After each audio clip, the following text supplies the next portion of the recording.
Second quarter. Conversation. Hey JB, I played a pickup game at the rec today. At first, the older guys laughed and wouldn't let me in unless I could hit from half court. Of course I did. All net. I wait for JB to say something, but he just smiles, his eyes all moony.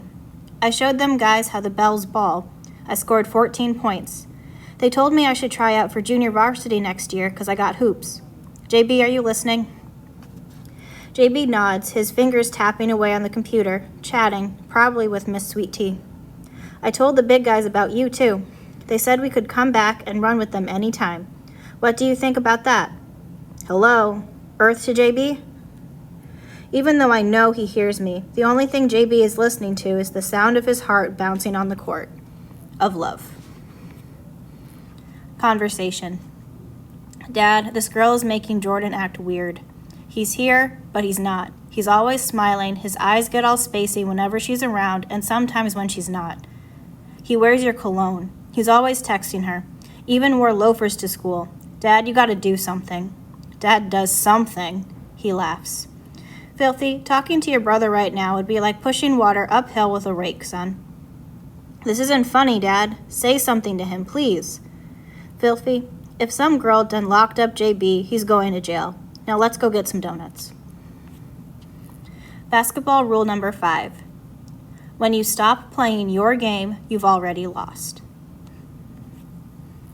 Show off.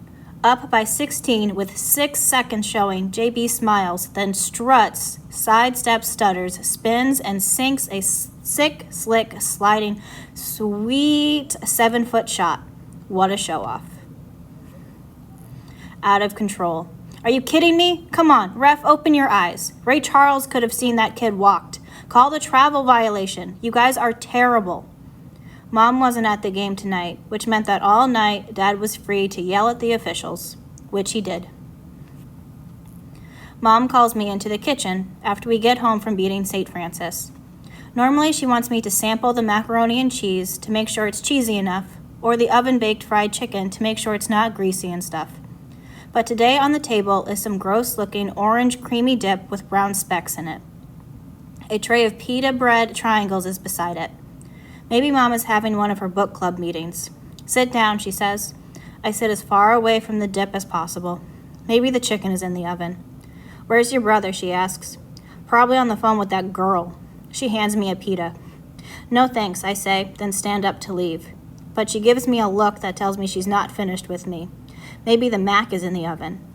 We've talked to you two about your grandfather, she says. He was a good man. I'm sorry you never got to meet him, Josh. Me too. He looked cool in his uniforms. That man was way past cool. Dad said he used to curse a lot and talk about the war. Mom's laugh is short, then she's serious again. I know we told you your grandpop died after a fall. But the truth is he fell because he had a stroke. He had a heart disease. Too many years of bad eating and not taking care of himself, and so... What does this have to do with anything, I ask, even though I think I already know. Well, our family has a history of heart problems, she says, so we're going to start eating better, especially Dad. And we're going to start tonight with some hummus and pita bread. For my victory dinner? Josh, we're going to try to lay off of the fried foods and Golden Dragon. And when your dad takes you to the recreation center, no Pollards or Krispy Kreme afterward. Understand? And I understand more than she thinks I do. But is hummus really the answer? 35-18 is the final score of Game 6.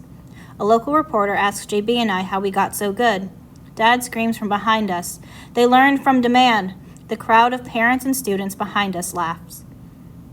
On the way home, Dad asks if we could stop at Pollard's. I tell him I'm not hungry. Plus, I have a lot of homework, even though I skipped lunch today and I finished my homework during halftime. Too good.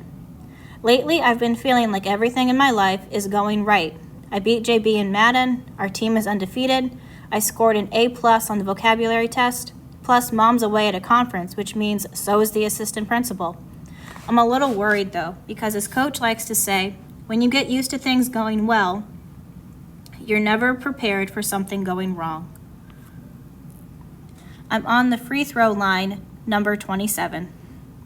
We take turns, switching up every time we miss. JB hit 41, the last 12 in a row. Filthy, keep up, man, keep up, he says. Dad laughs loud and says, Filthy, your brother's putting on a free throw clinic. You better. And then he bowls over, a look of horror on his face, and starts coughing while clutching his chest. Only no sound comes out. I freeze. JB comes over to him. Dad, you okay? He asks. I still can't move. There's a stream of sweat on Dad's face. Maybe he's overheating, I say. His mouth is curled up like a little tunnel. JB grabs the water hose, turns on the faucet on full blast, and sprays Dad. Some of it goes in Dad's mouth, and then I hear the sound of coughing, and Dad is no longer leaning against the car. Now he's moving toward the hose and laughing. So is JB. Then Dad grabs the hose and sprays both of us. Now I'm laughing too, but only on the outside. He probably just got something stuck in his throat, JB says, when I ask him if he thought Dad was sick and shouldn't we tell Mom what happened. So when the phone rings, it's ironic that after saying hello, he throws the phone to me because even though his lips are moving, JB is speechless, like he's got something stuck in his throat. Ironic. Adjective. Having a curious or humorous, unexpected sequence of events marked by coincidence. As in, the fact that Von D hates astronomy and his mom works for NASA is ironic. As in, it's not ironic that Grandpop died in a hospital and Dad doesn't like doctors. As in, isn't it ironic that show-off JB, with all his swagger, is too shy to talk to Miss Sweet Tea, so he gives me the phone?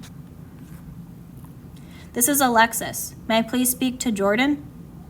Identical twins are no different from everyone else, except we look and sometimes sound exactly alike.